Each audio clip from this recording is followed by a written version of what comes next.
Porsche 911 GT3 RS Review. What is it? The most extreme Porsche 911 ever produced. This new GT3 RS isn't just inspired by motorsport, it's a full-blown race car, albeit one with number plates that's been engineered for user-friendliness and accessibility for mortals on road and track. Relatively speaking, exactly 50 years since the 2.7 RS started the 911 RS story, it's a fitting no stone unturned exercise in the pursuit of speed. What's its superpower? Downforce, as the feast of holes, wings, cutaways, and vents suggest, both creating it and bleeding it off.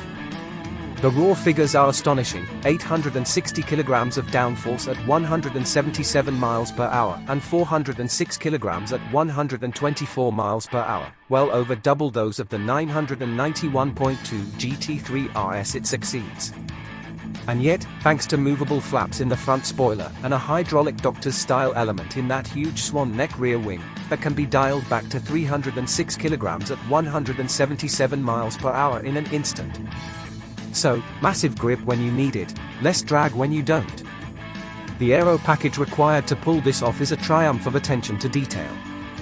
Instead of 3 radiators in the front bumper, as per every other 911 in the range, the GT3 RS has one massive forward-leaning radiator inspired by the RSR and GT3 R racers. Downsides? You lose any storage in the front trunk. Upsides?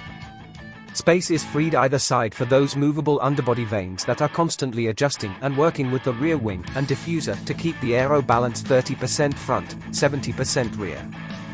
Problem is, the radiator wants to shoot hot air straight out of the bonnet nostrils over the roof of the car and into the engine intakes on the rear deck. Not good.